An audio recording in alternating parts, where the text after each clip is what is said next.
is a prima facie evidence that there was a crime. And they did come out and say, however, they are not pinning it on Chidimma because presumable she was a child when the crime was committed. That's where they ended it. Now fast forward to the portfolio committee meeting in Parliament. Now with the advancement of investigation, then there is development. Now there is a criminal case and there is an investigation currently based on the fact that that now they have more evidence. We are not privy or in terms of how the court's or the investigation is going. No, we're not.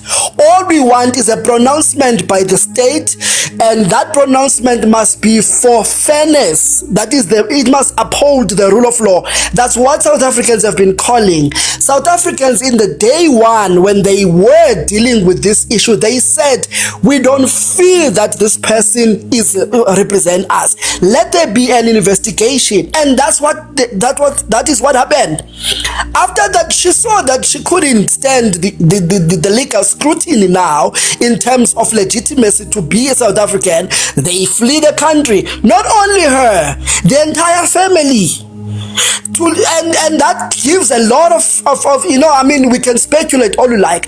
I want to challenge speculation by the Moab guy. You can't speculate the merits of the case. You can't say there's no reason why the victims have not been identified.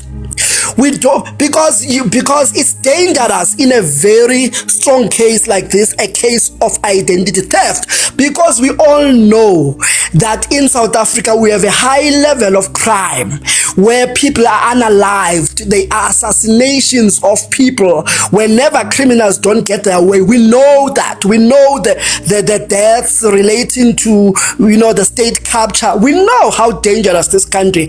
Hence, you cannot put the lives of victims of a crime and dangle their lives in front of criminals that potential criminals that have committed heinous crimes. Can't do that. The South Africans, you are right to stand here and say we're gonna let the law take its course, but we've been vindicated that we are not crazy to want a South Africa that doesn't have these anomalies that are caused by immigration crisis in the country.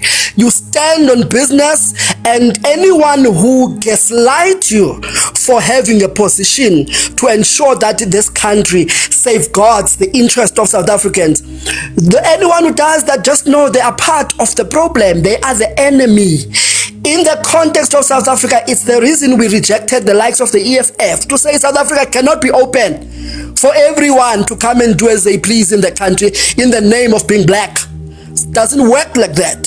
South Africans are supposed to think this way. Protect your own. There's a reason you are here in this side of Africa, in this vineyard of Africa. We have internal problems, we have internal issues, we have collective justice that still needs to take place in the country. It's still within our reach and our confines. We can't be conflated and conflicted by external forces who are here to destroy. So that's my contribution, host. Thank you very much for your submission. Mrs. K, before not here also to teach people what an offensive word is and what is not. Obtuse is nothing offensive. So if someone is going to take offense out of the word obtuse, it's their own little low self-esteem. You cannot pin it on me. Don't pin it on me. Pin it on yourself and your little self-esteem. If you are obtuse, you are obtuse. I said reasoning is going to take place now. I'm not attacking anyone personally. I'm talking about reasoning. I'm saying the Department of Home Affairs has duly said, and I think that my opponent has just agreed, that the Home Affairs Department has agreed that this child was too young to have ever been involved in this in their preliminary report. And by the way, prima facie evidence does not mean that a person is guilty. Let me make an example. if I live next door to you, Miss K, okay, and I have a red a hoodie, and you see someone who enters a house opposite wearing the same hoodie that I have, and when and they commit a crime, when the police come, you will say that I saw a person who was wearing a hoodie that looks like that of Moabi. In hindsight, that's what prima facie evidence means, or prima facie that's how a prima facie can start. In hindsight, you saw someone that looks like me, I mean that is wearing something that looks like mine, and you gave evidence as a witness. It doesn't make me guilty. Even if it was my hoodie, we still have to establish whether Utlolo came and stole it in my house and then wore it and went over on the other side to go and steal. We still have to determine that. So we don't have any establishment of that. So the prima facie evidence that they are having, it's still ongoing. There's absolutely no case. How do you criminally charge someone and you did not even open a case? When was the case opened against Chidimma? We don't have any evidence of any case that was opened. You can't go and charge a person without opening a criminal case. I mean, a case against them. We need to know what the charges are. There are no charges. It's still speculations. The latest report says her ID will be revoked because she did not submit. She and her mother did not submit their submission to the Home Affairs Department as required to give reasons as to why their citizenship must not be revoked in the country. That's all. It doesn't say that they are being threatened because the victim has been found. They are being threatened because the evidence has been escalated, and it has been discovered that Chidimma's mother is actually involved in any wrongdoing. Who are the Home Affairs Department officials that she's involved with in doing this? How can you charge someone and then you do not charge the people that she was involved in concocting this whole thing? These are the things that the court of law will have to sit down and ventilate on. You can't do that. You cannot do that. So people must just relax, take a break, relax. This thing is just developing. The only thing that is sad here is that you are being thrown a bone without you being aware that a person is being persecuted in her absence, and the Minister of Home Affairs knows that she's not in the country. She and her mother are not in the country. Herman Mashaba, Action SA leader, who is one of the biggest xenophobes, is sitting with a letter from the Home Affairs Department confirming that, from the Home Affairs Minister, confirming that the documents of Chidimma and her mother are valid for now, for them to travel until such time the investigation has been concluded. So what crime, who said that they ran away from this country when Herman Mashaba is sitting with a letter from the minister that tells us why they left and how they left? The letter didn't say why they left. It said it gives reasons as to why they are allowed to leave. They are allowed to leave. They are not criminals. They did not run away. Why are we making them criminals when they are not? When the minister said they are not criminals, they are allowed to go. The letter, my brother, doesn't say they are allowed to leave. It just states that their documents were not yet invalidated, or they were not barred from living in the country. Exactly. So that's not saying they are allowed to leave. They are still under investigation. Okay, let me contribute. How do I board a plane? How do I board a plane with a passport that has been cancelled? That's the thing. It's not yet cancelled. Which party is not understand on that? These people left long time ago. That's why Herman Mashaba wrote a letter long time ago. What you're not appreciating, Moabi, because you want to run a narrative here, The case had advanced. The Hawks are involved. Even today, there was an issuance that they have to answer now, because they've even, you know, that the current Home Affairs Minister his posture is that of following the law to the T, right? So they did procedurally ensure that they will not be found wanting.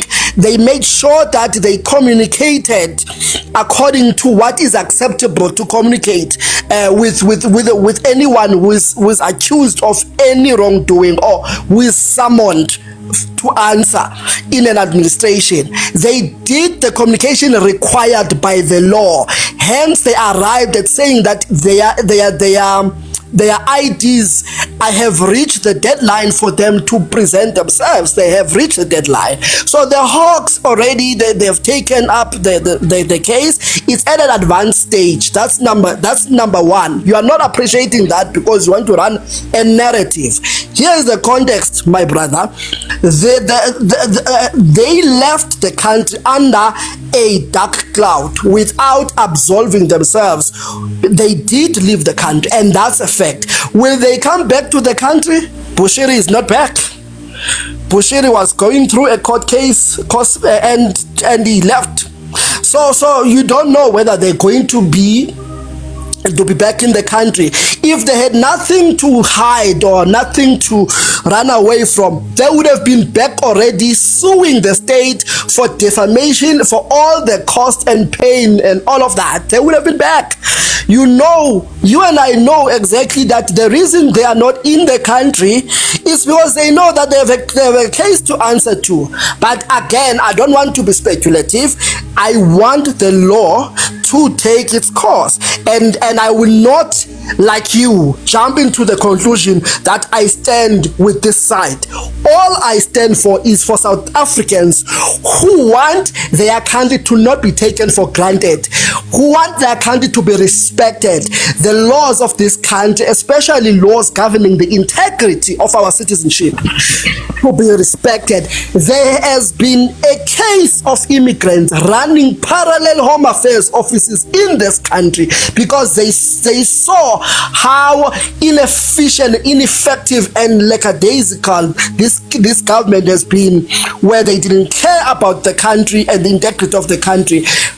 They saw the loophole and they ran alternative and illicit exchange of South African documents over and over again.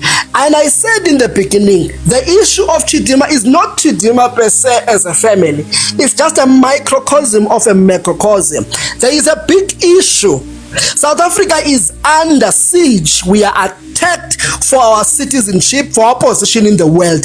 Someone has identified, people have identified South Africa as a way out from their failed, fucked up countries.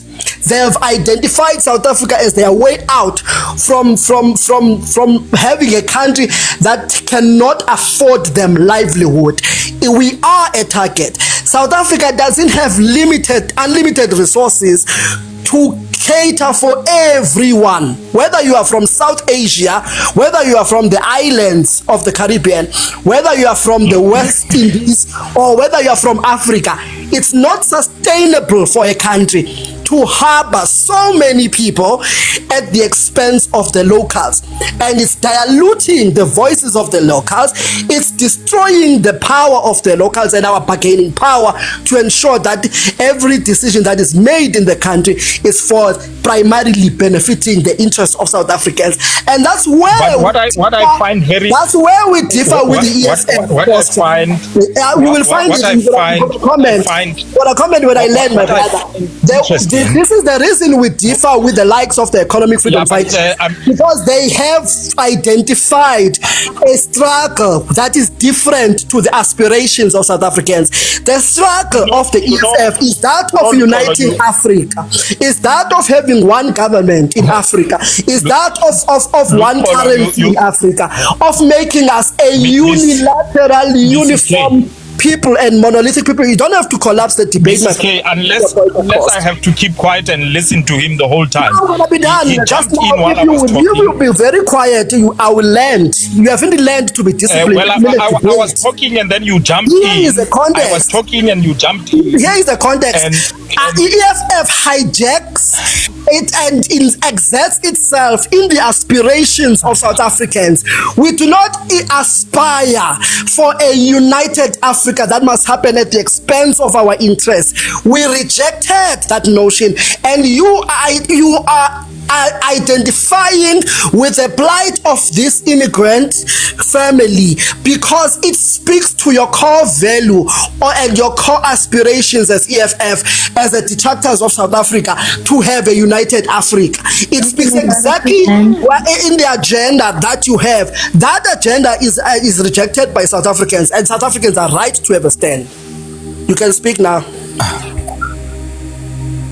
And I hope I don't get because I was in the middle of my submission and you jumped in, but it looks like I'm not protected, moderator. Please, you must protect me. I've got a right to speak here. I'm a guest. I thought here. you guys were listening. I'm a guest here accordingly.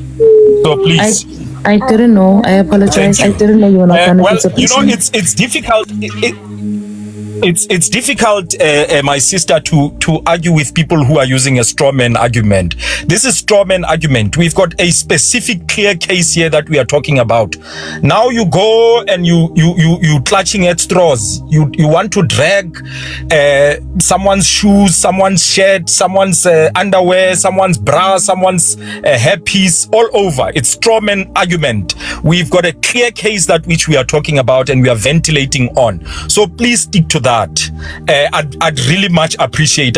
Not once have I spoken of my political affiliation here. I'm just clearly stating things that are on the table, which I think you are unable to counter. But now you think that the best way to go about it is to introduce a straw man argument. Now, Chidimma is South African. She is South African. Her mother is South African.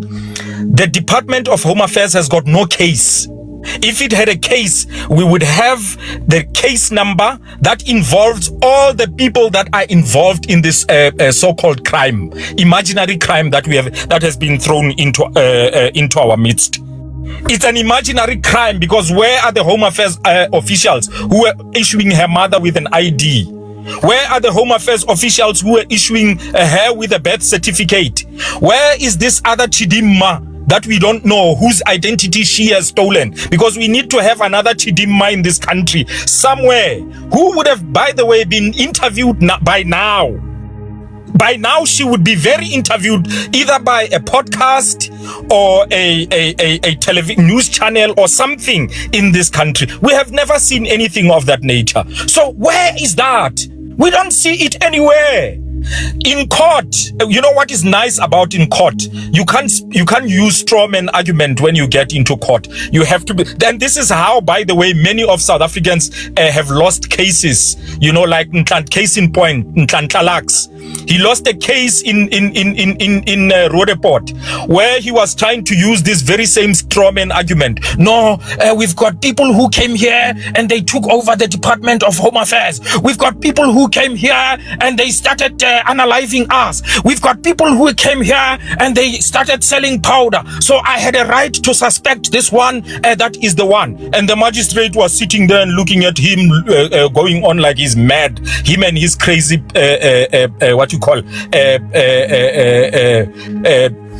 lawyer called Ike Kumal. They lost the case. He's got a 5-year suspension now with a criminal record on top of it because he was trying to use this very same strawman argument. Chidimma is South African. You are just being thrown a bone to distract you from this noise that you were trying to make against this visa-free nonsense that your white minister is trying to introduce for his European counterparts as well as his Israelites. That's what is happening.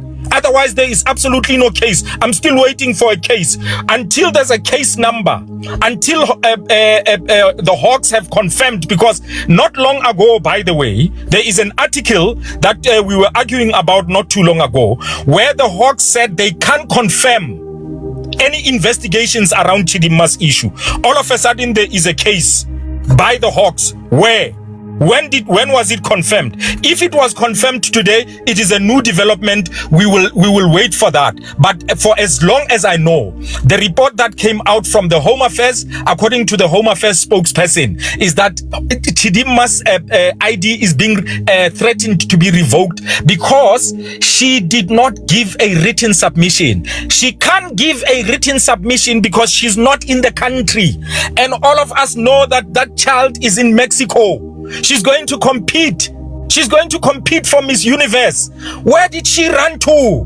How did she run? She left the country to go and represent Nigeria, and then from Nigeria, she went to Mexico. We know where she is. She's not a fugitive. We can't sit here and sit with speculations that, do we know she's going to come back?